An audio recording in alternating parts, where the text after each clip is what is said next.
Buenas tardes.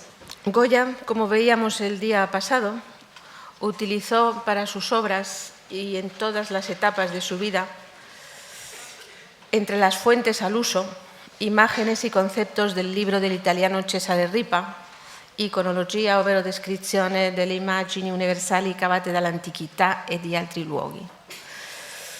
Iconología o descripción de las imágenes universales sacadas de la antigüedad y de otros lugares, publicado en 1593, ilustrado en la edición de 1603 y con numerosas reediciones posteriores que llegaron hasta la segunda mitad del siglo XVIII.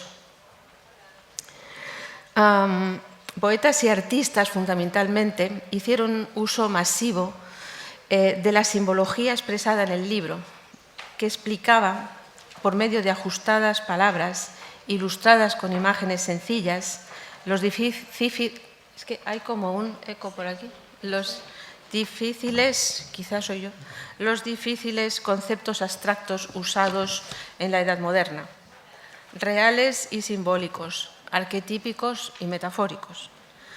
Muchas veces habría Goya hojeado alguno de estos libros en alguna de las ediciones, tal vez la del siglo XVIII de Orlandi, que era la más moderna y con muchas imágenes, para con ello representar del mejor modo posible algunas de sus figuras y utilizar apropiadamente los animales y objetos que debían acompañarlas.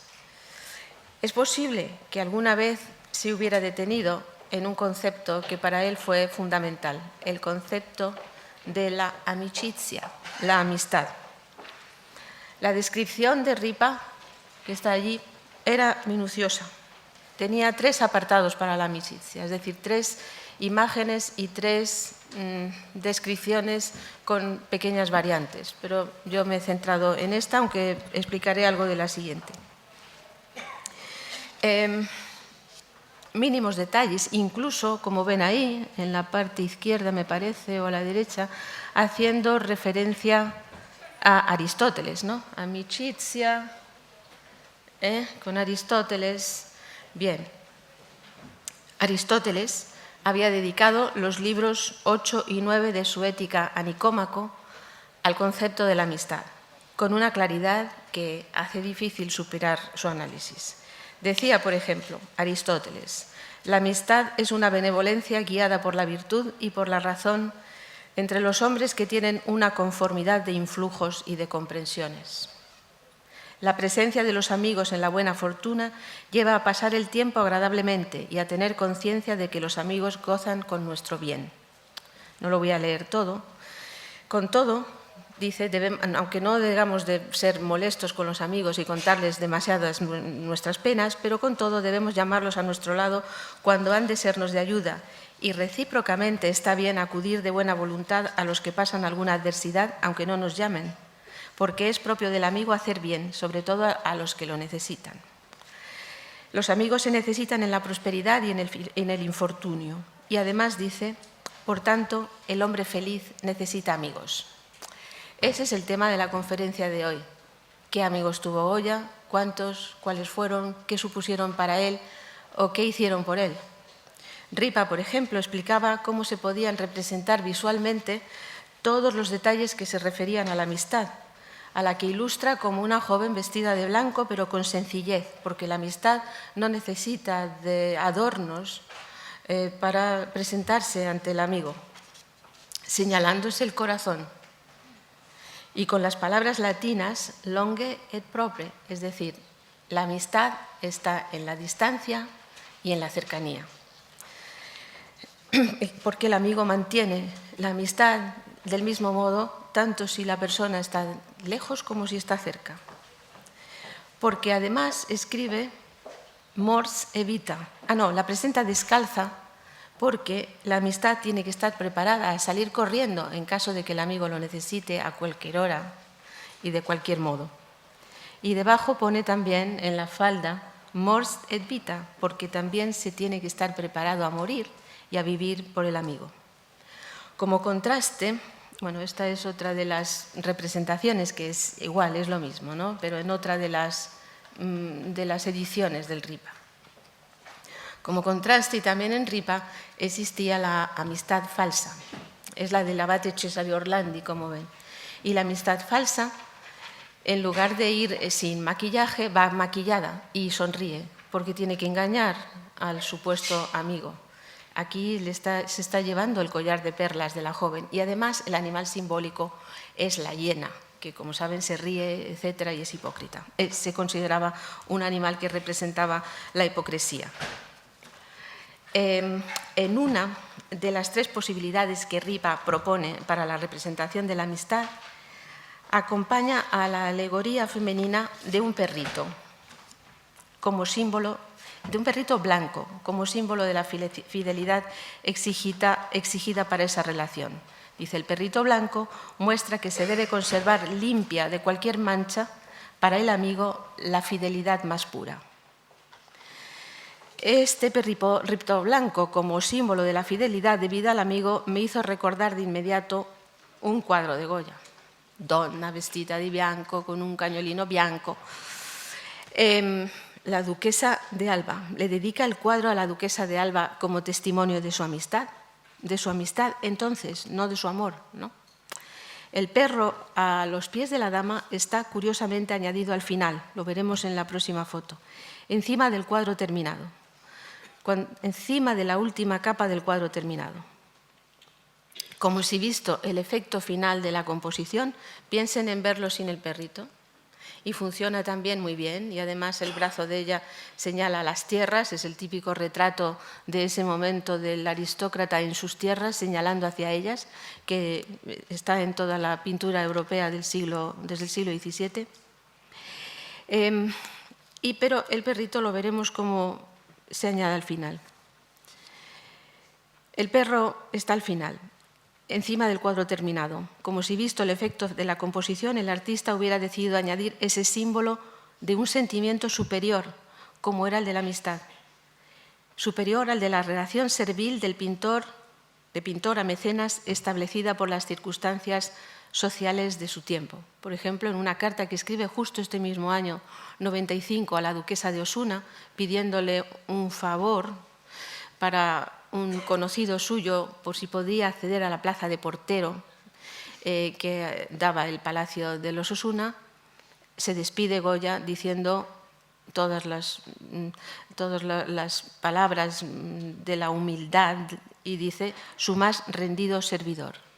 Y es el año 95, cuando Goya ya era un pintor muy importante. Ese sentimiento superior que expresaba Meléndez o Quintana o incluso Arrieta en sus poesías dedicadas a la dama. Como diría después Goya en su anuncio a los caprichos, aquí también el pintor, como el poeta, se sentía justificado en dedicar su obra a la exquisita dama, patrona de artistas y poetas, y cuyo linaje no estaba ni siquiera un escalón por debajo del de los mismos reyes. En el cuadro original, el perrito, porque hay varias réplicas de este retrato debidas a la mano de Esteve, está hecho, como lo pueden ver muy bien, creo yo, encima de todos los trazos de la pintura completamente terminada, y el artista ha marcado con el lápiz, como muy rápidamente, el lugar donde va a situar al animalito. Goya había leído seguramente, con seguridad, el emblema de Ripa, pero ¿realmente significaba la amistad? ¿Podemos estar seguros? No lo sé, porque esa es la frustración tantas veces repetida del historiador y que les he comentado ya en clases anteriores. Recordé inmediatamente otros perritos blancos de Goya. El primero, la primera vez que aparece, es en el retrato de la pequeña hija del infante don Luis de Borbón, que luego sería la condesa de Chinchón, la futura condesa de Chinchón. También allí el artista siente su amistad por el infante y por su familia, y se siente muy agradecido a cómo le tratan a él, y en el segundo año, cuando los visita también con su mujer, y le hacen muchos regalos y el infante le lleva de caza. Pero él sabe que hay una diferencia. Aquí este perrito, ¿qué significaba? Este perrito de lanas era un animal de compañía. El bichón habanero, o en español el blanquito de La Habana, que venía de Cuba, se había puesto de moda y era el perro de compañía solicitado por todo el mundo en ese momento. Por ejemplo, después de la duquesa de Alba, casi el mismo animalito, casi idéntico, con la misma cara, aunque los animales son parecidos, pero este es como si fuera el mismo, ¿no? En el retrato de Vicenta Baruso Valdés, de 1804, que pertenecía a la naciente burguesía comercial de ese momento, aparece también este perrito en brazos de la joven. Y finalmente, en los retratos de Gumersinda Goicoechea y de Javier de Goya aparecen también los mismos o muy parecidos perritos. Podrían expresar aquí también estos animales el símbolo de fidelidad que se le ha dado desde la Edad Media, por lo menos en la cultura occidental, como los perros a los pies de los sepulcros de marido y mujer del siglo XV, o era simplemente un animal que daba prestigio, el prestigio social que ya tenían los hijos, el hijo y la nuera de Goya. Goya utilizó de nuevo el perro blanco, de otro modo, perro de caza verdadero, grande, en un retrato hoy desaparecido en el incendio del Jockey Club en Buenos Aires. El retrato de Baltasar de Porcel, cazador, lleva su escopeta y con su perro, acariciando a su perro. Es un retrato del que ahora no podemos ver más que lo que se ve, porque no quedan más que fotos de él, pero en toda la bibliografía de entonces, que es muy breve, dicen que estaba dedicado a su amigo Goya, a su amigo Baltasar Porcel, 1806. Quizá era uno de sus compañeros de caza también. Es evidente que Goya sabía que el perro representaba la fidelidad y, unido al cazador en 1806, tenía que venirse a la cabeza la imagen de su amigo muerto, Martín Zapater, que había fallecido 3 años antes, en 1803, y con el que había salido de caza tantas veces. Este tipo de retrato no es solamente también una foto que hubiera hecho de Baltasar de Porcel, sino que existían en la colección real retratos fantásticos de Tiziano, como el de Luque de Módena, donde está el perro como símbolo de amistad, de fidelidad y de la fidelidad del pueblo. O, sobre todo aquí, en el retrato de Carlos V, también en las colecciones reales, está también el gran perro blanco que levanta la cabeza hacia su señor. La caza desde su adolescencia, desde la adolescencia de Goya, había sido uno de los vínculos de unión con Zapater, entre los dos amigos, y se convierte en tema dominante de su correspondencia. En la carta del 11 de marzo de 1783 le hace un pequeño dibujo con la escopeta, el perro sentado, el morral, el conejo ya cazado, el almuerzo sobre una especie de mantelillo con el vino, el pan partido y todo, y el perro al fondo mirando de frente. Como tantas veces habrían disfrutado ambos y con sus amigos, con los que salían en otras cacerías.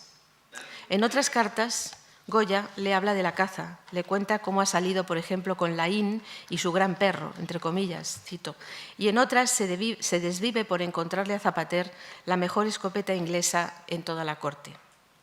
En 1785 hay una serie de cartas cuyo tema central es el de la caza y el de los perros. Los perros que le va a enviar Zapater, que le ha enviado Zapater, que están malos, que no. Son interesantes por 2 razones estas cartas. Primero, porque dan idea de un Goya sensible hacia los animales, lo que es una novedad en su tiempo y en el nuestro también. Recuerden las noticias de los galgos torturados hasta la muerte ahora por cazadores de ciertas zonas de España. En la correspondencia de Fray Manuel Valleo y de Valleo con Zapater también hay menciones a la caza y a los perros, pero estos son como una mercancía. Se les menciona con un lenguaje puramente objetivo, que presenta a los animales casi como máquinas y a los que se refieren solo por estar o mejor preparados para la caza, casi con la idea del que palpa una tela para conocer su calidad. Por ejemplo, en una carta de Fray Manuel Valleu a Martín Zapater de 1780, o sea, de este momento le dice: ya tenía yo en danza una perra que, aunque es vieja, era para vuestra merced de servicio para 4 años por lo menos, pero me han ofrecido otra de 4 años no cumplidos, que es buena para perdices y codornices. Ella de pinta no es mala, baste que sea buena para cumplir con su obligación. Ya está. Goya es distinto. Su lenguaje hacia los perros es similar o incluso mejor que el que dedica a sus amigos. Trata a los perros en realidad como al mejor amigo del hombre. Según la frase que se acuñó muchos años después en Estados Unidos por el abogado americano George Graham Best en un juicio en 1869 en que defendió al propietario de un perro al que había matado, el perro lo había matado un vecino. Y en el alegato final, Graham West dijo: el único, absoluto y mejor amigo que tiene el hombre en este mundo egoísta, el único que no lo va a traicionar o negar, es su perro. Concepto que tiene sus raíces, como veremos, en el periodo de la Ilustración, en el siglo XVIII. Goya menciona a los perros en varias cartas en torno al 84-85 y le comenta a su amigo las novedades. En julio del 84 le dice: 2 perros tengo con sarna en poder del albéitar, del veterinario. No sé si serán buenos ni malos, ni si van a salir de la enfermedad. Al año siguiente, en enero de 85, le expresa a Zapater el sentimiento que tiene por la muerte de 2 perros que tenía jovencitos y que eran alhajas. Si se compara con la noticia de la muerte de una de sus hijas, también en una carta a su amigo de este momento, de difícil cronología, pero en la primavera tardía de ese mismo año, la brevedad de la carta en que le cuenta la muerte de su hija choca. Vete a la mierda, le dice, con tanto silencio, que yo no pienso etiquetas contigo. Si yo no te he escrito son los motivos el habérseme muerto la niña que tenía en el lugar y el haber estado yo algo malo en la cama, pues desde que te envié la cinta dentro de la carta no he tenido respuesta. Bueno, ya está. Es la única vez que se refiere a eso. El 20 de abril de ese año, sin embargo, le dice a Zapater: querido Martín, no me puedo consolar de que te hayas privado de un perro tan bueno por enviármelo a mí. Y si ahora estuviera por hacer, no lo consentiría por ningún caso, pues me durará mucho el sentimiento e igualmente lo aprecio. Trataré al perro como de quien viene. Y adiós, le dice. Espera efectivamente la llegada de ese perro que le ha dicho Zapater que le envía, con ansiedad, y le escribe a los 2 días, el 25 de abril. Querido Martín, estoy desazonado por el picarón de Delgado, que era el correo, que aún no ha aparecido con el perro, por lo mismo que lo espero con tal ansia por ser cosa tuya. No tengo más tiempo. Adiós, tuyo Francisco de Goya. Y el 5 de mayo siguiente le dice: querido Martín, el viernes 29 del pasado llegó el perro, muy maltratado y más legañoso que he consentido perdía la vista. Ya está mejor. Se conoce que en todo el camino probó el macho, o sea, que en todo el camino no lo llevó nunca en el caballo o en el carro. A mí, a más de tardar tanto, me dio mucha rabia el ver que el perro se había desmejorado tanto. Recibí también la escopeta. Le di 50 reales de vellón de muy mala gana, pues siendo otro, todo me parecería poco. Y se va luciendo mucho ya. No se podía mover, pues en 3 días o 4 días no se ha podido mover. Y siempre he echado, pero conozco que es un gran perro y te doy 1073 gracias. El encargo de la escopeta lo haré con toda eficacia. El 17 le vuelve a decir: el perro ha hecho muchas cosas buenas, aunque en el traer ha estado un poco remolón. La primera perdiz la apretó mucho y no la quiso traer. Después, halagándolo mucho, empezó a traer los conejos y ya al último casi todo, menos el ánade. Pero estoy muy loco de contento con él y te repito, gracias hasta que te envíe yo alguna cosa equivalente que la estimes igual. Incluso en el 86 se refiere al perro por el nombre y le llama el gitano. El gitano lo tengo malo, en poder del albéitar, pero ya va bien. He consentido que se muriera, o sea, he sentido que se iba a morir. Es bueno, pero tiene pocos pies y siente mucho el calor y siempre va en coche o en calesín, el perro. El lenguaje de Goya al tratar de los perros es muy distinto, como decía. Goya entiende y siente la personalidad del perro, sufre por el sufrimiento del animal, los lleva al albéitar. Le cuenta a Zapater su estado de salud, su muerte, la psicología del animal y, lo más sorprendente, da un paso metafórico y casi le dice a su amigo: en realidad el perro eres tú, cuando expresa el amor hacia el perro que identifica por completo con el sentimiento hacia su amigo. trataré al perro como de quien viene. En el año 85-86, solo un perro aparece en un cuadro de Goya, en La Nevada. Es un perdiguero de Burgos, asustado, que olfatea rabo entre las piernas a los hombres que están al otro lado con un fusil, para calcular si puede confiar en ellos o le van a dar una patada o un tiro. Tal vez era el gitano, no sabemos. Que era, según las cartas, como decía Goya, un perro de retorno, es decir, un perro de recogida de presas, o sea, un perdiguero. Goya es ciertamente un hombre nuevo, de su tiempo, ilustrado, con una sensibilidad especial hacia los animales, y le podemos imaginar con el perro o los perros a su lado, pintando, hablando con ellos, marchando por la calle, preocupado, camino del Albéitar. Es una sensibilidad similar a la de Federico el Grande de Prusia, que prohibió las innecesarias espuelas para no herir a los caballos y que decía que los perros poseen todas las cualidades del hombre sin tener sus defectos, para dejar escrito en su testamento que quería ser enterrado, como lo hicieron, junto a ellos. En ese siglo XVIII no era el único.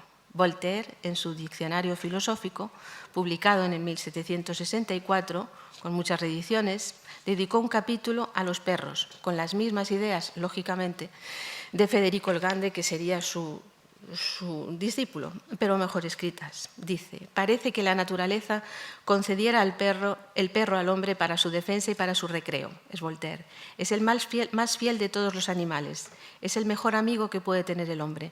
Todo cuanto se refiere a la sagacidad, de la obediencia, de la amistad y del valor de los perros es prodigioso y debe ser creído. Voltaire. Para Goya, el perro representa también la amistad y la fidelidad. Martín Zapater fue sin duda para Goya el amigo entrañable, el único con el que parece haber establecido ese vínculo aristotélico por el que el amigo es capaz de salir corriendo descalzo para ayudar al otro. En una carta del año 94, después de su enfermedad, le dice: si no fuera porque estoy sordo, ya estaba en camino a la hora de ahora, que son las 9 de la noche, y en posta a poner las cortinas de tu catre y volverme al día siguiente. Y continúa: ¿sería bueno?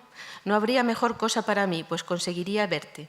Ah, qué dulce es la memoria cuando es tan bien empleada, que me está recreando los 4 sentidos y aún me parece que para ti los tengo los 5 cabales. Zapater es el amigo por excelencia de Goya, muy superior a todos los que van apareciendo a lo largo de su vida, de todos los que, por ejemplo, procedían del tiempo de su niñez en Zaragoza, que son muchos, como veremos. Es un vínculo notable, una confianza absoluta. Le cuenta sus problemas con Valleu, sus problemas en el Pilar, sus problemas de todo tipo. Incluso a veces, con gracia, le pregunta a Zapater: a Francisco, mi cuñado, supongo que le habrás dicho que somos muy amigos y se habrá alegrado, ¿no? No, es el año 81. En las cartas de Valleu y en las de Fray Manuel Valleu, dirigidas a Zapater, cruzándolas, se nota cuando hablan de Goya que saben que el pintor es más amigo de aquel que ellos y hablan con un cierto cuidado. Valleu llega a decir ya a las puertas de la muerte, en abril del año 95, amigo mío, a Zapater, siempre te he querido de veras y no sé haberte ofendido jamás, pero por si acaso en aquellas desavenencias con Goya falté en algo contigo y con Goicoechea, pido que me perdonéis. En las puertas de la muerte se hace cualquier cosa. La amistad entre Goya y Zapater se transparenta en el modo en que el artista, por ejemplo, se refiere a las tías y hermanas de Zapater, en cómo les da recuerdos calurosos de él y de su mujer, que hacía los recados para una de las tías de Zapater, Joaquina Alduy. Y le dice: recibe 1000 expresiones de la descalcica. La descalcica, por las otras cartas cruzadas, era Josefa Valleu, era su mujer. La llamaban así cariñosamente, con alguna expresión de esas que se establecen entre las familias o entre los amigos y se siguen repitiendo con el tiempo.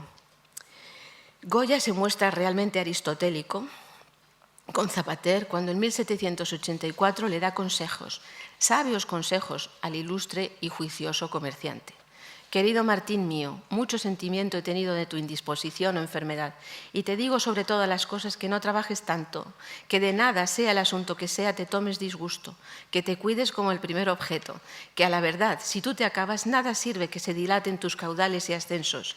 Yo lo sé aconsejar mejor que hacer, y desearía que lo hicieses. Verbigracia tienes muchos asuntos, y te pide el cuerpo venir a Madrid. Lo dejas todo y te vienes a ver 4 fiestas de toros y comedias y te ríes muy bien de todo, que a ti más te recrea la satisfacción y el sosiego que el interés. Y Dios te conserve siempre así, pues los que tienen mucho y no se valen de ello, nada tienen. La correspondencia de Goya con Zapater, aunque no completa, había sido publicada en el siglo XIX por el sobrino nieto del propio Zapater, que ya le hemos visto aquí anteriormente, aunque la edición crítica de las mismas tuvo que esperar a las de Salas y Águeda de 1984, de la que Anson publicó en 1995 un interesante estudio con aportaciones nuevas, sobre todo en lo referido a los amigos y a las cuestiones zaragozanas. Las cartas se habían ido publicando en todas las ediciones, pero en todas las ediciones están cortadas, recortadas, y se pasan por encima. Han sido profusamente utilizadas en la bibliografía y se han hecho traducciones al francés, al inglés y al alemán, pero no habían recibido ninguna atención de los medios, como sin embargo, y para desgracia suya, es habitual con las cosas de Goya. Pero en 2004, Natacha Seseña, que dedicó toda su carrera a la cerámica española, excelente carrera a la cerámica española, publicó un libro de divulgación sobre el pintor, Goya y la mujer, con relación a la exposición que hizo el Prado, y un artículo que tituló Goya, 3 mujeres y un hombre. La duquesa de Alba es la más atractiva, la marquesa de la Solana la más interesante, la duquesa de Osuna la más distante, Sabasa García la más simpática, Leocadia Weiss la más moderna, y se refirió de nuevo a las cartas de Zapater diciendo que mantuvo el artista con él una relación de homoerotismo de alto voltaje. Ahora sí, los medios se interesaron por esas cartas. Natacha Seseña se había guiado en esa cuestión por las ideas de Roxana Pagés en su monografía del dominio público, itinerarios de la carta privada, muy brillante, en la que analizó la correspondencia de Goya con Martín Zapater. Empleó esa terminología que Seseña había sacado de ella, dedicada a esas relaciones entre Zapater y Goya, de las que no hay una noticia segura más que las cartas de Goya. Del mismo modo, se han leído, como saben, algunas cartas de Abraham Lincoln a su amigo de juventud, Joshua Speed. Es cierto que algunas cartas de Goya aparecen expresiones que pueden llevar a la idea de las tendencias sexuales del artista, que en cualquier caso sería interesante saber cuáles fueron, porque no lo sabemos, para relacionarlo con su arte y con cuestiones de su vida.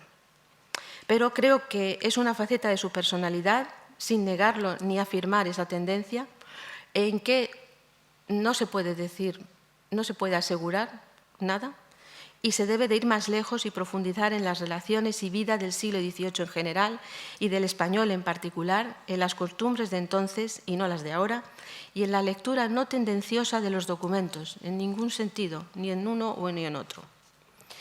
Por ejemplo, Seseña afirmaba que a Goya no le gustaban los saraos ni las fiestas, pero sabemos por la carta esta que le había mandado a Zapater que sí le gustaban. Sabemos que le gustaba la música y los conciertos y que iba a ellos, que le gustaba el teatro. Es decir, no sé de dónde sacó eso, ¿no? Lo curioso en la bibliografía, que lo analiza espléndidamente Roxana Pagés, es que las cartas han pasado la bibliografía, esta bibliografía que hemos visto en fechas anteriores de todo el siglo XX, de puntillas, sin entrar en ellas. Sin entrar en ellas porque era justamente cuando se creaba el tipo del héroe nacional, macho, español, Don Juan. Y las cartas, en ese sentido, pues eran difíciles de justificar esa otra idea. Por lo tanto, ninguno de quienes escribieron sobre ellas, ni siquiera tampoco don Javier de Salas y Mercedes Águeda, hicieron mucho.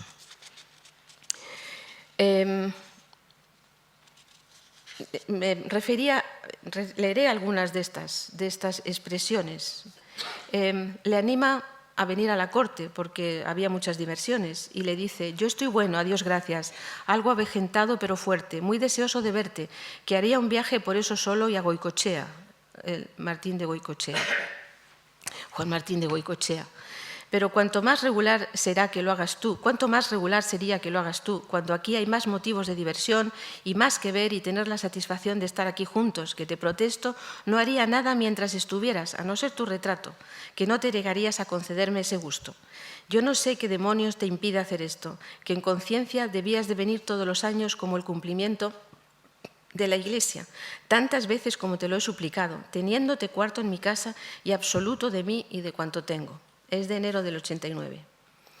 En la correspondencia hay expresiones que van desde la sencilla «queda tuyo de corazón tu verdadero amigo» a otras como «adiós que no tiene más tiempo el que te ama de veras», «adiós tuyo siempre y siempre contigo», «adiós, adiós y hasta que no nos veamos no tengo ni tendré el mayor gusto, tuyo más que nunca», hasta otras como «adiós gitano de mi corazón, quien siempre es tuyo».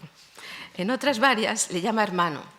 En los años 90, a fines de esa década, después del 97, cuando regresa de Cádiz, cuando abandona la academia por la sortera, Goya parece que va subiendo el nivel de sus expresiones. Hacía mucho que no se veían casi nunca. Martín mío, con tus cartas me prevarico, me arrebataría a irme contigo porque es tanto lo que me gustas y tan de mi genio y cree que mi vida sería el que pudiésemos estar juntos y cazar y chocolatear y gastarme mis 23 reales que tengo con sana paz y en tu compañía me parecería la mayor dicha del mundo, pero qué poltroncitos que nos volveríamos y en realidad no hay otra cosa que apetecer en este mundo, con que si me escribes por ese estilo me revientas y me haces pasar unos ratos que me estoy hablando solo y contigo horas y horas. Una más. Yo todo te lo ofrezco con la voluntad que puede ofrecer un hombre a otro. Y chico, tú y yo sé que nos parecemos en todo.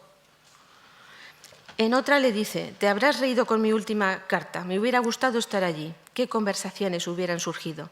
Ahora podrás nuevamente ya dormir bien sin que te estorben esas conversaciones. Pero yo las echo tanto en falta que no me puedo consolar. Tanto más porque te prefiero a los placeres y disfrutes del nido matrimonial más de lo que podría decirte. El 97. El mayor bien de cuantos llenan el corazón, acabo de recibir la inapreciable tuya. Sí, sí, que me avivas mis sentidos con tus discretas y amistosas producciones. Con tu retrato delante me parece que tengo la dulzura de estar contigo. Este es uno de ellos.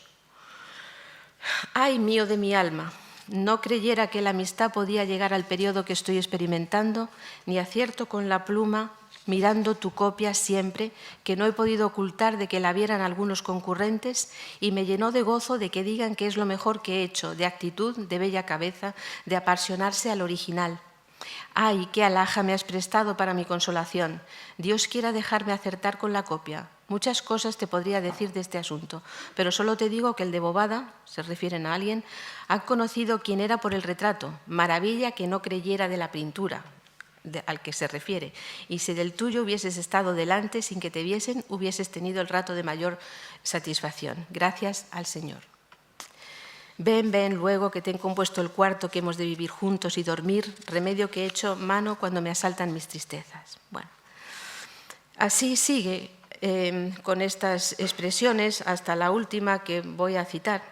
Aquí hay esta es una miniatura de Zapater. En una de las cartas le dice a Zapater que le gustaría tener una miniatura para poderla llevar siempre en una cajita.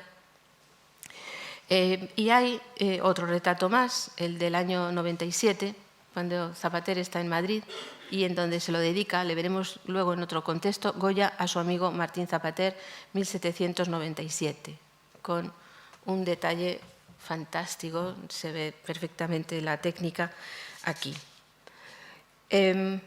Dice en la última carta que vamos a citar: escribo con la confianza de que no te molestarán mis bobadas. Es decir, lo pone como si estas bobadas que está diciendo fueran bobadas. Sí, de que te reirás un rato. ¿Quién pudiera verte leerlas? Toma, toma 1000 abrazos de tú, pone una silueta menguante. Y al final dice, hace un dibujito y dice, toma lo que no puedo darte. Termina con el famoso dibujo, aquí expuesto en la parte baja, donde bueno, lo han interpretado como sexo femenino y masculino al mismo tiempo, o al lado. Las comparaciones con otras cartas de la época del siglo XVIII, españolas o francesas, inglesas o americanas, las de, por ejemplo, los oficiales ingleses en América, son increíbles, la verdad. Pero no llevan a ninguna parte. Hay expresiones de amistad en lo relativo con Goya, de amistad muy sentida, de referencias que hoy en día indicarían una relación íntima. Y esas frases en Goya son muy escasas, unidas la mayoría de las veces al terreno del humor, en que le habla siempre a Zapater. Evidencian una amistad que viene desde muy lejos, desde la adolescencia, entrañable, en un mundo en el que, como sucede ahora en algunas culturas, las mujeres estaban totalmente separadas de los hombres y no se unían hasta el matrimonio. Las relaciones de amistad, de sociabilidad, eran todas masculinas, y no solo en el ámbito del ejército y de la guerra, donde se habían desarrollado desde la antigüedad, de las que provienen las amistades ejemplares de los guerreros, Aquiles y Patroclo, Alejandro y Hefestión. Es que estoy buscando a ver que no se me pierdan las cosas, se me han perdido. Alejandro y Hefestión. Hay otro más, el rey David y Jonatán. Los guerreros, bueno, esto es un detalle de la carta. Los guerreros, esta es una foto que he sacado de la Segunda Guerra Mundial, descanso en la batalla. Pero la guerra es terrible y une y debe unir muchísimo, ¿no? Y la correspondencia de la guerra, que me he leído muchísima precisamente para compararla con Goya, es tremenda, tremenda. Goya no trató en su pintura, que se conozca exactamente, relaciones homosexuales. Hay probablemente algunas referencias, pero en femenino, en el álbum de Madrid, un dibujo precioso, este de las dos jóvenes mirándose a los ojos, muy distintas en su vestimenta. La una vestida de petimetra, la otra con una pequeña casaquita muy masculina. Tal vez en los caprichos sí las haya, en la filiación, por ejemplo, pero es difícil de discernir un tipo de pintura volcada hacia ese terreno. Por otro lado, si nos fijamos en las expresiones que utilizaban en el mismo momento en España amigos suyos como Ceán Bermúdez y José de Vargas Ponce, este último un aguerrido marino, a más de ser historiador y director de la Academia de la Historia, podríamos pensar lo mismo que sugirieron sobre Goya y Zapater. Les he traído 2 o 3 expresiones. Dice Ceán Bermúdez: adiós, amigo mío, quédese vuesa merced en paz y diviértase entre esas gentes mientras yo metido en mi concha me divierto solo. Le abraza su amantísimo Juan Agustín. Y le contesta Vargas Ponce: mi amantísimo Pepe, respondo a la apreciable e instructiva carta de vuesa merced del pasado 16. Están escritas con humor en su caso. Vargas Anceán le dice una gracia en otra de las cartas: salud y contentamiento. Y comienza: San Sebastián estaba desnudo, dábale el sol en el ojo del septiembre de 1803. Son así, dicen muchas veces. Mi amado Pepe le dice: así nos deje ver, hablar y abrazar a Dios antes de que se acabe el año, tan gordos y robustos como ahora estamos, a vista del que suspira arrojada por nuestra separación. Es Ceán Bermúdez. Bueno. Esta correspondencia milagrosamente conservada con Zapater, ya que Goya no conservó la de su amigo, o su hijo y su nieto tiraron todo lo que él tenía en la casa, es una correspondencia importante, porque nos revela una gran parte del artista, de ese espacio de libertad, o espacio en libertad, como lo describe Rosana Paxés, para separarlo del espacio oficial y del espacio de su oficio de pintor. Y aunque son parciales y fragmentarias, pero nos dan recuerdos, noticias, su sensibilidad, algunas alusiones a la pintura, bastantes, y la viva descripción de muchos personajes de su entorno, la vida en palacio, su relación con los reyes, con otros colegas. Sin eso, sin esa correspondencia que guardó Zapater con las de otros amigos, no solo con las de Goya, no sería completamente desconocido Goya, totalmente desconocido. No volvemos a tener más noticias después de la carta del año 98, de octubre de 98, en la cual le notifica muy contento su nombramiento como primer pintor de cámara.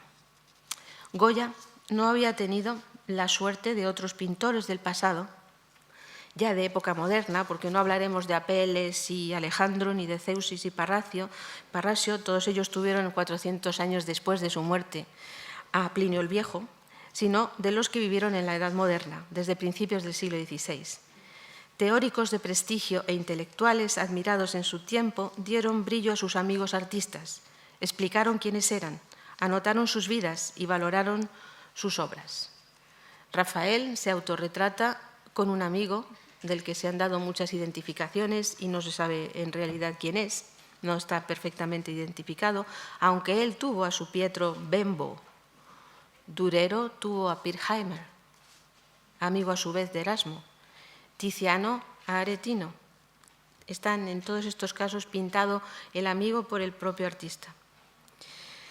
Poussin, y citamos solo uno, aquí no está pintado por Poussin, el poeta marino, que le sacó de la oscura vida de su juventud en París y le empujó a hacer el viaje a Italia para siempre.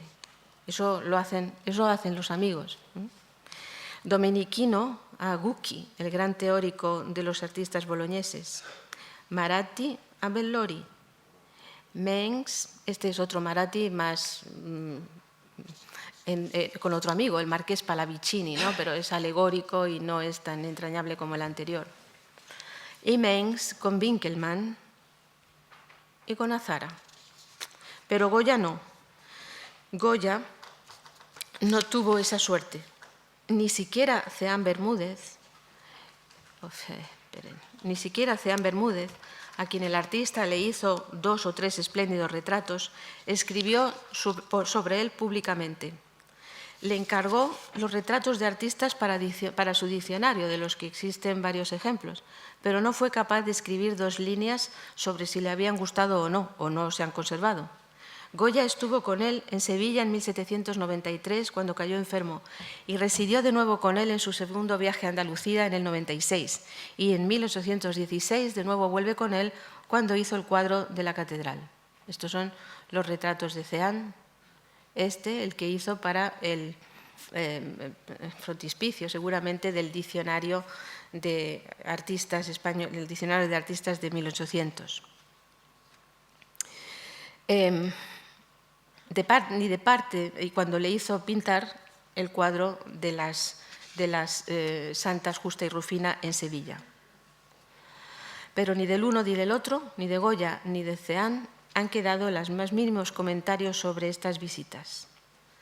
Aunque Ceán no hubiera deseado, no quiso, incluir en su diccionario a los artistas vivos, podía haber hecho una excepción y haber escrito uno de sus brillantes folletos dedicados a un tema concreto, el de Goya, pero ni siquiera sobre los caprichos habló Ceán y dejó solo algunas referencias realmente parciales en su correspondencia privada.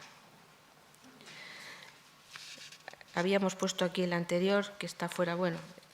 La reacción de José de Vargas Ponce, cuando le escribió a su realmente amigo Ceán, fue para pedirle en 1805 que Goya, ya lo hemos dicho aquí anteriormente, no hiciera una de sus habituales carantoñas de munición, sino como él lo hace cuando quiere. También le había contado a Ceán que en la Academia de San Fernando en 1804 solo 8 votamos a Goya para director general este trienio. Los 29 restantes, porque son 100 convidados, pero solo acudieron 37, votaron a Ferro. Punto. Vargas no hace más comentario al asunto, pero al menos le había votado. Se ha supuesto, por otro lado, que se refería a Goya, yo no lo creo, en su pequeño poema burlesco titulado Proclama de un solterón, cuando dice que prefiere ser antes marido de una infame cava y al remo vil de bárbara goleta, que sufrir en mujer ni en cosa mía la nueva secta de sensiblería, sus desmayos pintar ocioso anhelo. Se han referido a alguno de los caprichos de Goya, porque fue sensible, o alguno de estos otros en que la mujer está desmayada en brazos del amante. ¿Qué se refería aquí? A mí no me lo parece, no me resalta la imagen y a lo mejor ni siquiera vio los caprichos de Goya. Es posible que tanto él como a Ceán les sucediera ya entonces lo que es habitual ante las vanguardias artísticas y no pudieran entender, como les pasa a muchos, la modernidad de Goya en su tiempo, acostumbrados a los alambicados y muy concluidos retratos, a veces alegóricos, de los artistas anteriores. Ceán, en la carta a su amigo Tomás Very, que conocía también a Goya, de 1816, le explica lo que está intentando conseguir de Goya para que hiciera con propiedad el cuadro de las Santas Justa y Rufina, que tienen aquí, de la Catedral de Sevilla. Dice Ceán: yo estoy ahora muy ocupado en inspirar a Goya el decoro, modestia, devoción, respetable acción, digna y sencilla composición con actitudes religiosas para un lienzo grande que me encargó el Cabildo de la Catedral de Sevilla para su Santa Iglesia. Como Goya vio conmigo todas las grandes pinturas que hay en el hermoso templo, trabaja con mucho respeto la obra. Al final de eso, no lo voy a leer todo, dice: ya conocerá vuesa merced a Goya y conocerá cuánto trabajo me costó inspirarle tales ideas tan opuestas a su carácter. Le di por escrito una instrucción para que pintase el cuadro. Le hice hacer 3 o 4 bocetos y por fin ya está bosquejando el cuadro, que espero que salga a mi gusto. Si lo logro, será tal que se podrá poner al lado de los de aquella catedral.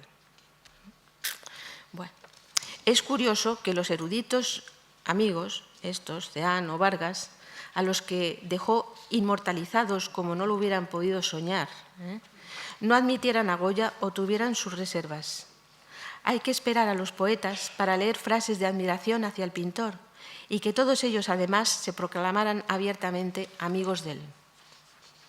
Pero los poetas son artistas también. Moratín, que seguramente conoció o tal vez intimó más con Goya en Cádiz en el año 96, cuando el escritor regresaba de su viaje a Inglaterra y por Europa, y Goya estaba viviendo en Cádiz, se hizo retratar por el pintor a su vuelta, en el año 97, en el sencillo lienzo de la Academia de San Fernando. Fantástico lienzo. Y se lo agradeció con una silva muy inspirada.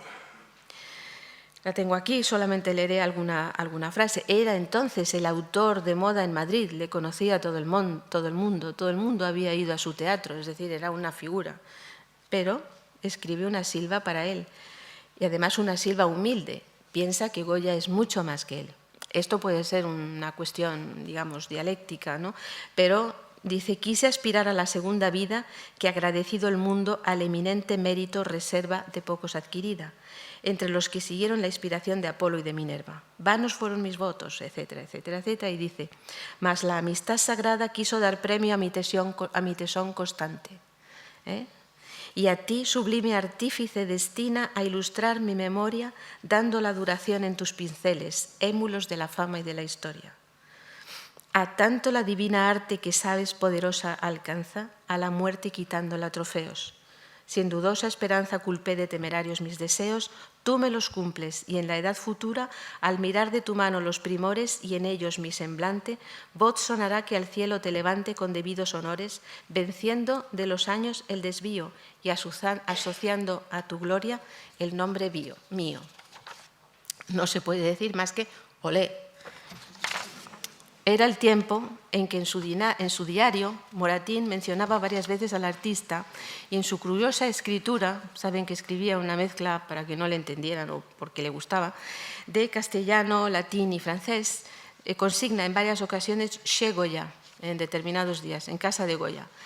Y le acompaña además en octubre del 98 a ver los frescos de la iglesia, que seguramente es la de San Antonio de la Florida, que estaba justamente terminando en ese momento. Esa amistad de Moratín y Goya se mantuvo. No sabemos cuánto, ni cómo, ni en qué profundidad, pero en Burdeos seguían siendo amigos. Y como antes con Zapater, que ya había muerto, hay de su mano, de Moratín, retazos de la vida del pintor en su correspondencia con otros amigos comunes, especialmente con el abate Juan Melón, también conocido de Goya, a quien le da muchas noticias del artista. Allí en Burdeos, Goya le vuelve a pintar. Bueno, sale después, en la parte de Burdeos. Goya le vuelve a pintar. Y Moratín lo anota. Dice, Goya quiere retratarme y de ahí inferirás lo bonito que soy, cuando tan diestros pinceles aspiran a multiplicar mis copias. Creo con seguridad que la silva que se ha atribuido a este periodo de Burdeos es anterior, es del primer momento, por el tono, por el sonido, no sé, yo no soy lingüista o de filología, pero a mí me parece una silva justamente de finales del siglo XVIII y principios del XIX, muy parecida a otras que se van a hacer para él en este momento, como la de José Mor de Fuentes, un aragonés también, que publicó una compleja oda y rimbombante, pero escrita con admiración y cariño, titulada La hermandad de la pintura y de la poesía, como justamente es del 1 de marzo del 99, 2 meses después o un mes después de que salieran Los caprichos de Goya y de que sí es que saliera en el periódico esa cosa que ya les he citado tantas veces, el anuncio de Goya, donde hablaba de que el pintor como el poeta pueden criticar a la sociedad. Es una oda larguísima que no les voy a leer, pero que es muy interesante. Habla de la Grecia antigua, de dónde está esa Grecia, de dónde están sus divinos apeles, que antes los coronaba Grecia y ahora nadie les hace caso, del noble ardor, de todo esto, yerta ignorancia y corrupción grosera. Habla de asierva en nuestras bárbaras regiones, ¿no? Esa era España según este ilustrado.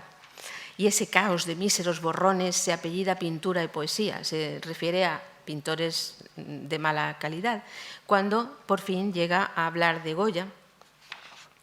Y dice, cuando te miro, Goya, inimitable, ya mostrar de los Alpes la fragura, ha visto el Aníbal pasando los Alpes, ya la lóbrega horrura de un bosque impenetrable, no sé a qué se refiere, pero quizá a la nevada, no sé, ya de un vergel la plácida verdura, quizá algún otro de los cartones de tapices con paisaje, fingir hora del mar la igual llamada, hora en horrible tempestad bramando en torno de un bajel, es posiblemente el pequeño naufragio sobre hojalata, y el implacable rayos tronantes disparando por medio de la nube resgarrada, es realmente ese cuadro.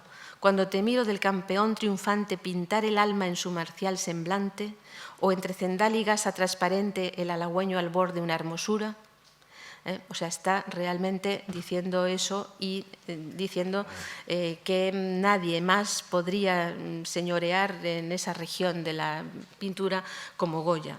Al final le dice otra cosa y es, entonces, amigo, a tu pincel pidiera que en tabla duradera estampases a mi Clori recostada, como si fuera la maja vestida, a la orilla enramada de una tersa corriente, esto es muy romántico, mis sinceros afectos repitiendo y a mí que ufano entusiasmado oyendo su delicada voz, con ansia ardiente a su adorada planta me arrojara y en el regazo de su amor hallara el almo galardón de mis desvelos.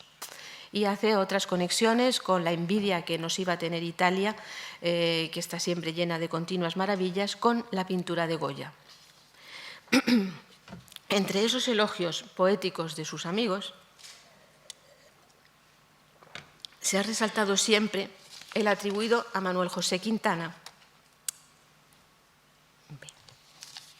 que está aquí en el Prado, este retrato de José Ribelles, de principios del siglo XIX ya. Se ha resaltado, como digo, siempre una oda de Manuel José Quintana dedicada a Goya, que recogió Materón en su biografía de Goya. Goya le había conocido a fines del siglo XVIII en el entorno de los duques de Alba, porque Quintana, muy joven todavía, pertenecía a esa tertulia de los duques de Alba. La recoge en extenso Glendinning, en Goya y sus críticos, y nosotros desde el Prado la recogimos también en la monografía sobre la familia de Carlos IV, ya que parece referirse en uno de los versos al cuadro de la familia de Carlos IV.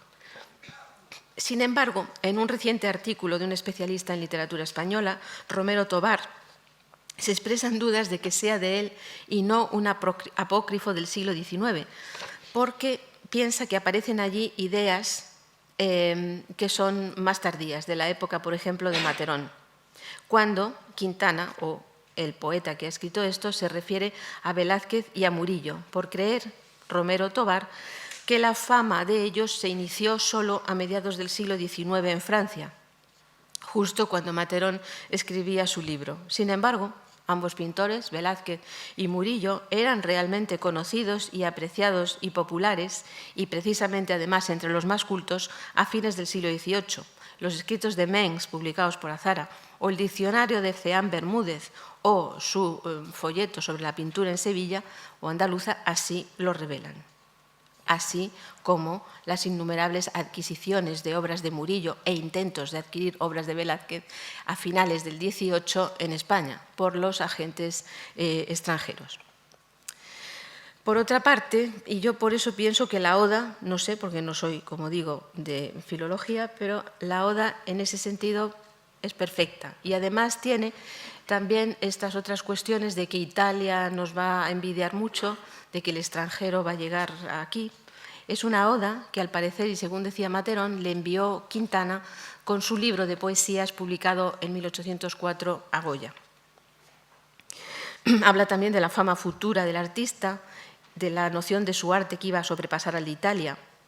Y eso estaba ya en Mor de Fuentes, como hemos visto, y aparecen asimismo en un epigrama de Fray Gregorio de Salas, recogido por Jovellanos, que dice: «La naturaleza excedes, a Goya, y tu fama será eterna si de envidia no la mata la misma naturaleza». Las estrofas más sobresalientes de la Oda de Quintana tienen una terminología que, para mí, es también de la época. Es de Jovellanos, por ejemplo, cuando compara con sus versos con los pinceles de Goya y con la pintura, y dice que al ver tus lienzos mágicos se siente. Esto de mágico es de Jovellanos. Y son cosas, estas de Jovellanos, que no eran conocidas a mediados del siglo XIX, porque estaban en sus diarios íntimos. También dice lo de que «y el fiero inglés a la dichosa Italia va de continuo a idolatrar la sombra del grande Rafael. Pero vendrá un día, vendrá también, oh Goya, en que a tu nombre el extranjero extático se incline». El inglés, que en este momento era el gran enemigo. En este momento, principios del siglo XIX. Tu ardiente pincel, la gallardía, el hermoso ademán, la tierna gracia, esa brillante y mágica armonía con que en tus bellas tintas los colores de las luces del alba del oriente se ostentan dulcemente vencedores. Batilo, es decir, Quintana, en el apelativo, en el sobrenombre de Arcade, de la Academia de la Arcadia Española, templó su lira. Goya le amaba. Es decir, son amigos. Así, aunque la fortuna, el genio le negó, siempre exaltado, con su belleza y su esplendor inmenso, ante el mortal divino en que lucía, dio su admiración el noble incienso.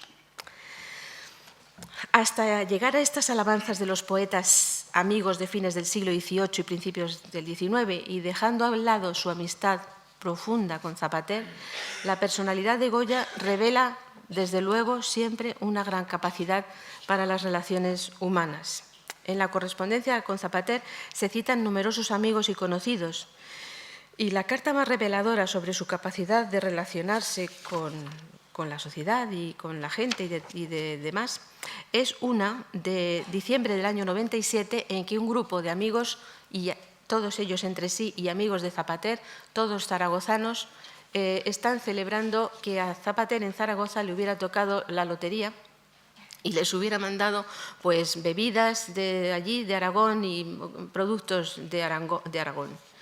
Y lo celebran alegremente y escriben en esa carta a todos ellos y firman, y es muy divertida, y dicen: estamos completamente borrachos, todos borrachos. La fiesta es muy sencilla, han bebido, toman café, hacen pequeños dibujos, Goya, y escriben entre todos ellos a su amigo Zapater. Y ese núcleo de los amigos zaragozanos de Goya es muy importante en su vida. Formó realmente, analizándolo, la trama social que le unía a su ciudad natal, o su ciudad natal, no, Fuendetodos, pero natal, en el estamento de la incipiente burguesía de comerciantes, infanzones de la baja nobleza, clérigos de elevada posición y oficiales del ejército. Después de Zapater, Juan Martín de Goicoechea que era mayor que ellos, había nacido en 1732, será el amigo más cercano a los dos. Era acomodado, de familia muy acomodada, fundador y socio de la Real Sociedad Económica de Amigos del País, y además había fundado la Academia, financiado y fundado la Academia del Dibujo y financiado también y cofundador de la Academia de Bellas Artes de Zaragoza. Este es, de todos ellos, el más importante, el más íntimo también de Zapater. En todas las cartas a Zapater, Goya le manda recuerdos a Goicoechea, lo menciona, lo cita. En ocasiones, Goicoechea vive en Madrid, etc. Esa trama a la que Goya hace referencia en sus cartas y que reside en Zaragoza con eventuales estancias en Madrid está formada fundamentalmente, si se analiza, por amigos y socios de Zapater. Ya que Goya, al abandonar la ciudad en su juventud, cuando aún no había comenzado su carrera artista y era una personalidad de relieve como más tarde, perdió los amigos de la infancia de la misma posición de su propia familia, es decir, los niños y jovencitos artesanos que estuvieran cerca de él. Sin embargo, entre ellos, junto con Zapater, que es del colegio, como sabemos, figura también como amigo de Zapater y de Goya y de la infancia, Manuel Yoldi, que fue escribano receptor de la Real Audiencia de Aragón y destinado en Madrid del 84. Alejandro Ortiz y Márquez, hijo de un importante médico aragonés, profesor de la universidad, Juan Ortiz. Entre los más citados en las cartas figuran Mariano Anaya, abogado y periodista, que escribió en el diario Pinciano y en el Duende de Valladolid, Clemente Aranaz, Matías Ayué, Administración de la obra de la Fábrica del Pilar, Antonio Arrieta de Monteseguro, doctor en Teología y racionero del Aseo y del Pilar, Francisco Deste, voy a abreviar un poco, tesorero del Hospital Real de Nuestra Señora de Gracia, de Zapater y de Goicoechea, en una compañía mercantil que habían fundado entre los tres. Joaquín Laín, comerciante y hombre de negocios que vivió en Madrid y que es compañero de caza de Goya en Madrid y además uno de sus hijos, fue padrino de uno de los hijos de Goya. Es una sociedad, como digo, de la burguesía importante, pero volcada a Zapater porque a él no le quedaba nada allí, pero le sirve de mucho a Goya. También, entre los artistas zaragozanos, Goya tiene amigos y menciona a Mariano Ponzano Segura, un pintor que estudió en la Academia de San Fernando, a Carlos Salas, el escultor y pensionado en Roma, por ejemplo, a un músico, Juan Ramírez de Arellano, que era hermano también de los escultores José Ramírez y Fray Manuel Ramírez y que vivió en Madrid una temporada. El grupo de amigos zaragozanos y su propia procedencia aragonesa fueron determinantes en la carrera de Goya. Todos ellos formaban parte de la trama ilustrada que dominaba la ciudad, la cultura de la ciudad, la sociedad económica aragonesa de Amigos del País, la Academia de Bellas Artes, es decir, estaban en ese mundo. Tenían relación con la aristocracia dominante en la corte y a través de ellos el artista consiguió algunos de sus encargos más importantes. Por ejemplo, los frescos del Coreto en la Basílica del Pilar, nada más llegar de Italia, seguramente están promocionados por alguno de ellos, así como la cúpula del Pilar, que aunque interviene Valleu, pero ya antes de que interviniera Valleu, ellos, amigos de Zaragoza, le habían promocionado. Por otro lado, consigue también la cercanía a la aristocracia aragonesa del partido aragonesista, que era muy importante y vivía en Madrid. Por ejemplo, los duques de Villahermosa. El duque de Villahermosa era el duque de Alba, por ejemplo. Los de Montijo con el conde de Teba, al que pinta también Goya, es decir, Altamira, que está relacionado con los Villahermosa. Es decir, se forma una trama de conexiones que le sirve a él desde luego en su carrera. Pignatelli, que era también aristócrata, clérigo, noble, ilustrado, amigo de todos ellos, al que pinta también Goya, pues es importante. En la corte, sin embargo, Goya forma sus amistades, pero ahí es un terreno en el que no sabemos demasiado. No quedan cartas, no quedan noticias.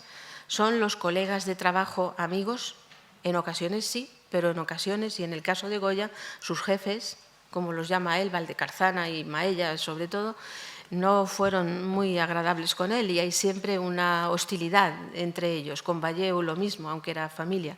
Es decir, no sabemos cuáles eran. Tiene más amistad o al parecer es más amigo de la rama que no choca frontalmente con la suya, que es la de pintura, con los arquitectos. Sabatini muy pronto entra en su taller y le compra o se lleva los bocetos de las primeras series de cartones de tapices. Y se lo dice a Zapater: ha venido Sabatini y se ha llevado todo lo que te iba a mandar. Y después, más adelante, pues también retrata a Villanueva, el arquitecto, y otros después. Pons conoció a Pons, desde luego, y Pons le menciona en su viaje de España, que es muchísimo, pero no parece que hubiera una amistad. No hay más noticias documentales de una amistad entre ellos. En 1780, a principios, cuando entra en la academia y al año siguiente entra a Jovellanos, entra en contacto con Jovellanos, que fue admirador suyo. Pero a pesar de las numerosas veces que en la bibliografía aparece que Goya fue íntimo amigo de Jovellanos, no podemos estar seguros. La mención que le hace a Zapater en el año 98 de que había ido a Aranjuez y el ministro le había recibido con mucha cordialidad e incluso, dice, intentó hablar con la mano, porque era sordo, para entenderse con él, no es una amistad entrañable. Es decir, eran conocidos de conocidos, pero no creo que fueran amigos. Otra cosa es que Goya conociera las obras de Jovellanos, la poesía de Jovellanos que utiliza en el Capricho número 2, el sí pronuncian y la mano alargan, y que Jovellanos, a su vez, en sus escritos privados, en su diario, hiciera menciones y hablara de Goya o admirase a Goya, o que intentara que hiciera un retrato del príncipe heredero en los 90, en 93 o 94, que no consiguió por la enfermedad de Goya.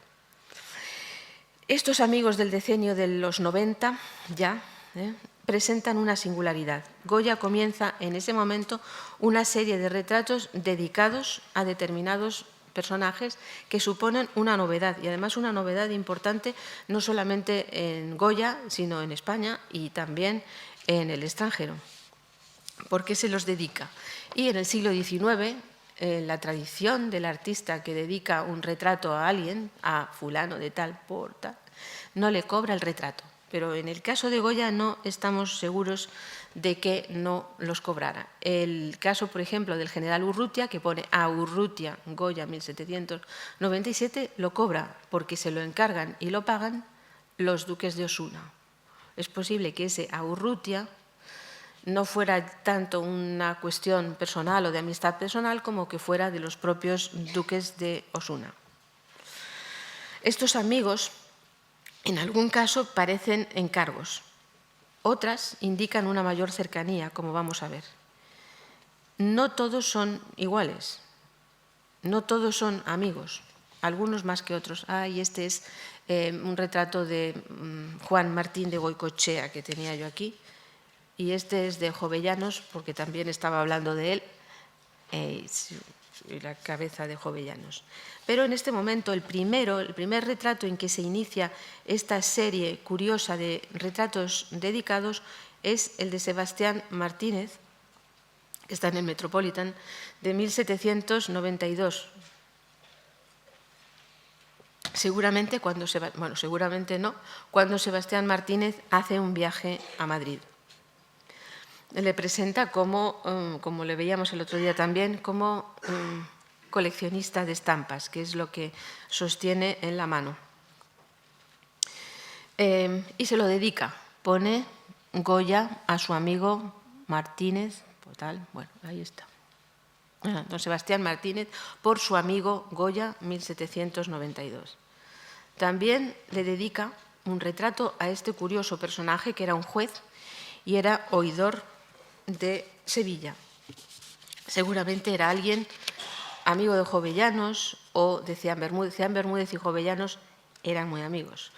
Y este juez, Altamirano, era juez oidor de Sevilla y Goya se lo dedica. ¿Es una dedicatoria porque era amigo de él o es una dedicatoria porque es un compromiso de Ceán Bermúdez? Puede que esté en su casa y le dije, tengo mucho interés en que retrates a mi amigo, y Goya se lo hace. Pero pone Goya a su amigo Altamirano, oidor de Sevilla, sin fecha, pero se fecha también en este periodo por la moda, 1796, por la moda ya del cabello suelto, aproximadamente. También le dedica un retrato a Bernardo de Iriarte, viceprotector de la Academia de San Fernando. Puede que sea muy amigo suyo. Tiene la banda de la Orden de Carlos III que Goya nunca recibió. Y eso marca una diferencia social muy grande en la época. Pero se lo dedica. Es una dedicatoria muy bonita, pero un poquito demasiado formal, en la que le dice, bueno, pues a don Bernardo de Iriarte, viceprotector de la Real Academia de las Tres Nobles Artes, retratado por Goya en testimonio de mutua estimación y afecto, 1798. A Meléndez Valdés es un retrato parecido al de Moratín, pero a Moratín no se lo dedica, el Moratín joven no se lo dedica, pero a Meléndez Valdés sí.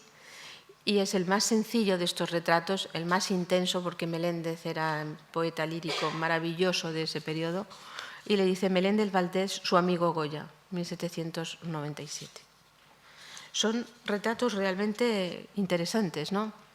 Que tienen, a lo lejos resuena la tipología del retrato del siglo XVII grabado, donde los personajes están o incluidos en un óvalo o en un cuadrado y con una especie de, no mesa, sino alféizar delante, ¿no? como en todos estos.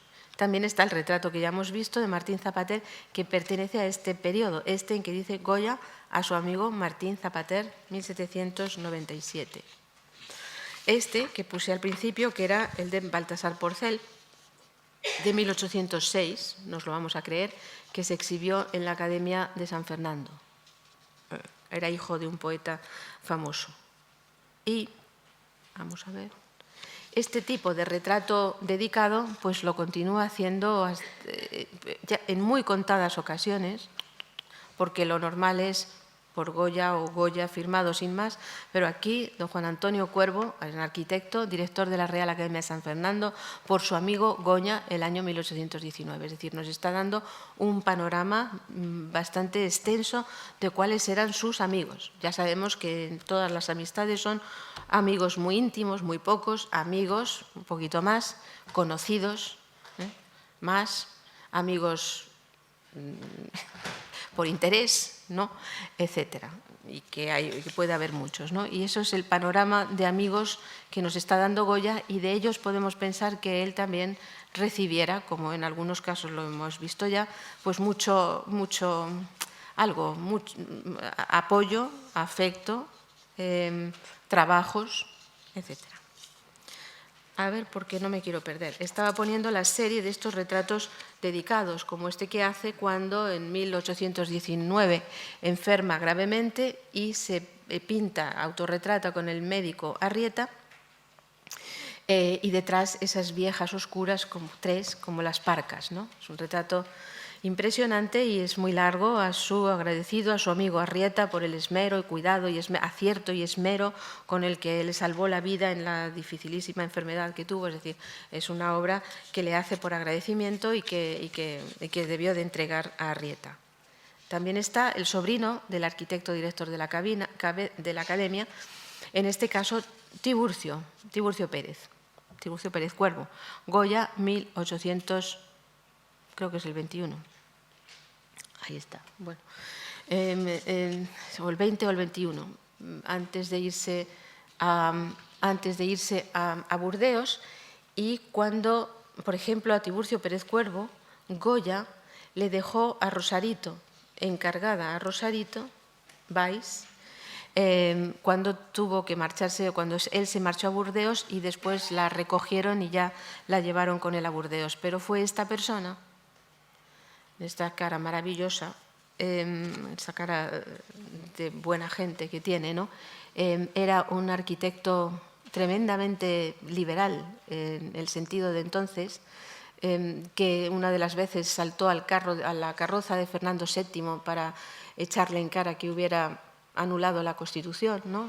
Pero no le pasó nada, porque bueno, fue arquitecto de la ciudad, etcétera, y fue, pues como vemos, muy amigo de Goya. Goya, como muchos pintores, Es un hombre sin edad, un hombre que es capaz de tener relaciones de todo tipo, amigos ancianos, amigos menos ancianos, amigos jóvenes, siempre igual. Y yo eso lo he visto con mucha frecuencia en los artistas, que no tienen edad, no tienen, es lo mismo. Y los jóvenes se acercan a ellos con la misma tranquilidad o afecto o interés con el que se acercan a un amigo de su propia edad. Y a Goya parece pasarle esto. En el siglo XIX, yo creí que hoy iba a ser más breve, pero en fin, estoy no terminando, pero casi. En el siglo XIX, las amistades de Goya siguen siendo, digamos, que las mismas. Algunas de estas hemos visto, los arquitectos, los colegas, algunos personajes del teatro a los que retrata, y no sabemos hasta qué punto eran cercanos, pero Isidoro Máiquez parece que le conoce más, o Rita Luna, de la que se encontró un pequeño retrato de Goya en un cajón de la Quinta del Sordo, cerrado con llave. Pues vaya usted a saber lo que significa eso. Es imposible saberlo, pero es un retrato de ella cuando ya se había retirado y da la impresión de que hay como una cercanía, una amistad, algo. Iba a decir que hay, sobre todo, o yo destacaría de este siglo XIX, dos amigos, aunque sabemos que, por ejemplo, esta es la dedicatoria, el 20, es que el 21 es cuando se expone en la Academia y escribe algo de ello, una pequeña cartela de este retrato, el hijo de Ceán Bermúdez. Pero en este siglo XIX hay alguien que es Rafael Esteve, el grabador valenciano que está en Madrid, porque era director de la rama de grabado y además grabador de la corte del rey, pues le hace un retrato, no se lo dedica, o sea, no es un retrato dedicado, solamente pone que está hecho por Goya y demás, pero no se lo dedica como los demás, y sabemos que le tiene un cierto afecto porque desde Burdeos escribe a su hijo, a Javier Goya, y le pregunta que cómo está Rafael Esteve, que le dé recuerdos, que si le ha visto y demás. O sea, pues hay con él una cierta cercanía. Y también sabemos que no es que fuera amigo de este niño, que es Pepito Costa Bonels, sino que Goya había sido muy amigo de su abuelo, que era un médico importante, Rafael Costa, había sido médico de los duques de Alba. Y el hijo, el padre del niño, era médico de Fernando VII. Y Goya hizo expresamente un viaje desde Burdeos para ser testigo de la boda, no me acuerdo si de él o de su hermana, pero hizo un viaje de Burdeos para esto. Son burguesía incipiente, actores, consuegros, Martín, Miguel de Goicoechea, las personas con las que trata en estos años. Pero entre los amigos del siglo XIX hay que citar al químico, escritor y político, que ya vimos el primer día, Gregorio González de Azaola. Era burgalés, se formó en la Escuela Real Laboratorio Químico de Madrid, de la calle del Turco, y en 1805 se convirtió en ayudante de Louis Proust y le sustituyó al año siguiente, que era el catedrático de ese laboratorio de química. También había sido químico o profesor de química de los infantes, de los hijos de Carlos IV. Y está cercano a Goya en el préstamo que se hizo de 20 millones de reales repartidos en Madrid para el pago de pensiones y sueldos de la Mesa de Indias. Azaola dio 300 reales y Goya también contribuyó en ese momento con otros 300 reales para el pago de la primera mesa de pensiones. Azaola, en 1811, es el que escribe ese artículo en el Semanario Patriótico de Cádiz, ese artículo tan interesante, en el que realza la figura de Goya de un modo tan cercano, tan analítico, tan comprensivo, que es como si hubiera hablado con él. Dice, todos los amantes de las bellas artes tienen sin duda noticia de nuestro célebre pintor. Muchos habrán admirado sus bellos techos al fresco. Los únicos eran los de la ermita de San Antonio o los de, Zaragoza.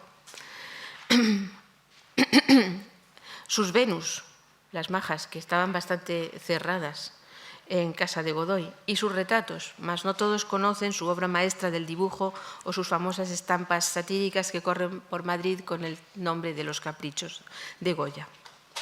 Es el que decía, el primer día que lo vimos, que este artista tenía que haber recorrido medio mundo y conocer muy a fondo el corazón humano.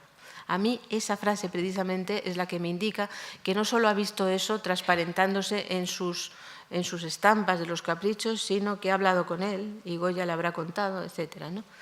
Es donde parece haber tenido un trato con el artista. De él no hay foto, no he encontrado nada para representarlo. La otra persona sobre la que la documentación de su amistad con Goya es bastante fiable, más que Azaola, que es una especie de intuición, fue Fray Juan Fernández de Rojas. Era agustino en el convento de San Felipe el Real de Madrid, pero en realidad era un fino poeta lírico, que en la Arcadia española tenía el sobrenombre de Liseno. Había sido discípulo de Fray Diego González, también poeta, y era amigo de Jovellanos y de Meléndez Valdés. Escribía entonces La España Sagrada, una gran historia de la Iglesia en España, que no terminó y que al ver Fernando VII que no había escrito ni un solo capítulo, le borró del mapa, le quitó de en medio. Lo suyo era la sátira. Había escrito el Tratado de la Crotalogía o Ciencia de las Castañuelas en el año 92 y además escribía con el seudónimo de El Currutaco numerosos artículos en los periódicos, en la Gaceta y en el Diario de Madrid. Es este. Está el retrato en la Academia de la Historia. A la sobrina de Rojas se debe el conocimiento de su cercanía con Goya. Dice, el inmortal Goya, conociendo, esto fue algo publicado en 1900 algo, justo en este momento que saben ya de que era de alegría goyesca, ¿no? Entonces, bueno, eso le quita quizá algo de precisión, pero a lo mejor realmente la sobrina de Francisco de Rojas tenía algunas noticias. Dice, el inmortal Goya, conociendo sus grandes conocimientos de Fray Juan de Rojas, no hacía pintura ni ejecutaba ninguna obra sin consultarle el dibujo, el colorido y demás proporciones de tan noble arte, habiendo sucedido no pocas veces borrar todo un cuadro o la mayor parte de sus formas para adoptar las que le había propuesto Juan, permaneciendo antes como aturdido y confuso, Goya, al considerar tan justas observaciones, llegando a tanto su amistad y consideraciones que le tenía que pesar de haber hecho mi tío los más vivos esfuerzos por evitar que le hiciese, al considerar tan justas observaciones, llegando a tanto su amistad y consideraciones que le tenía que, a pesar de haber hecho mi tío los más vivos esfuerzos por evitar que le hiciese su retrato, nada bastó ni fue suficiente a impedirlo, pues Goya logró al fin retratarle, pero echando el resto de sus artísticos conocimientos, particularmente en el parecido y en el colorido. Es un retrato fantástico, increíble, que tampoco está dedicado. Una cuestión que puede indicar su cercanía es este dibujo. Hay dos. En la derecha tienen, en el reverso del dibujo preparatorio para Wellington, tienen este dibujo que pone en la parte alta, no en letra de Goya, o sí, al expirar Fray Juan de Rojas. Y el de la izquierda es un pequeño dibujito en el Museo del Prado, mucho más vivo, del año 1818, que después va a utilizar Goya, en cualquier caso, para la última comunión de San José de Calasanz, del año siguiente. En ambos está tomando la muerte de esta figura. Y es posible que Goya hubiera estado presente en la muerte, como alguien estuvo también presente en la suya y sacó el dibujo de Goya muerto. Después de esto tenemos ya el núcleo de Burdeos, que es el núcleo final. El núcleo de Burdeos, el núcleo de los últimos amigos del artista, lo conocemos en gran medida por Moratín, como ya les decía anteriormente. Es un núcleo distinto, un núcleo nuevo. Por un lado tiene a sus amigos, algunos amigos españoles como Moratín, que es el más cercano, y Silvela, Manuel Silvela, al que no sabemos si retrató allí o el retrato es más joven o qué sucede, pero en cualquier caso está Moratín como la piedra angular de esas relaciones de amistad de Goya en el periodo de Burdeos. Él tiene otros amigos o relaciones de trabajo cuando va a París con un exiliado, Ferrer, que era bibliófilo y además editor, y que le quiere hacer nuevos trabajos, bueno, que quiere que edite otra vez o que publique otra vez Los Caprichos, pero Goya se niega diciendo que tiene mejores ideas. Y está en ese mundo, digamos, encerrado ya, en ese mundo de las pequeñas relaciones que le quedan con las relaciones de trabajo, con los Ferrer allí, con Moratín, no es de trabajo, perdón. Y es que quería ponerles otra cosa porque está el retrato de Moratín en Burdeos, que es el que él dice que Goya se lo quiere hacer porque fíjate lo bonito que soy, que me quiere dejar para el futuro, pero justamente de este periodo hay un dibujo de Goya en los árboles de Burdeos que siempre me ha parecido que podría ser una especie de caricatura de su amigo, el animal de letras. Es un dibujo precioso, curiosísimo, impresionante, que tal vez no tenga nada que ver, pero que, no sé, a mí me recuerda a la figura de su amigo Moratín en ese periodo. Como les decía, los más cercanos son entonces los amigos que hace en su trabajo. Golón, Ciprián Golón, que era el editor y el que tenía el establecimiento litográfico en Burdeos. Es un retrato, es una litografía de ese momento, de la que hay poquísimos ejemplares. Y los banqueros, como Jacques Galop, o Santiago Galop, al que pinta también en el año 26, un retrato espectacular y moderno en ese periodo, o a Juan Bautista de Mugiro, que creo, no, Juan Bautista de Mugiro, que es también banquero, pero está relacionado familiarmente porque era el marido de la hija mayor de Goicoechea, es decir, de una hermana de la mujer de su hijo Javier, ¿no? Pero tiene también una bellísima dedicatoria que no creo que esté hecha por él mismo, pero sí en la que figura de nuevo la palabra amigo, don Juan de Mugiro por su amigo Goya a los 81 años en Burdeos, etcétera, etcétera, ¿no? A continuación no quedan más que otros dos. El pintor Brugada, del que no se sabe si este retrato que se conoce es suyo o no. Yo tampoco lo sé, he estado intentando ver si encontraba algo más, pero no hay. En cuyos brazos muere Goya. Y Pío de Molina, político exiliado, que también es el otro de los dos que le acompañan en la muerte. Y ahí terminan esta rápida visión, porque es complejísimo el tema de los amigos de Goya. Buenas tardes.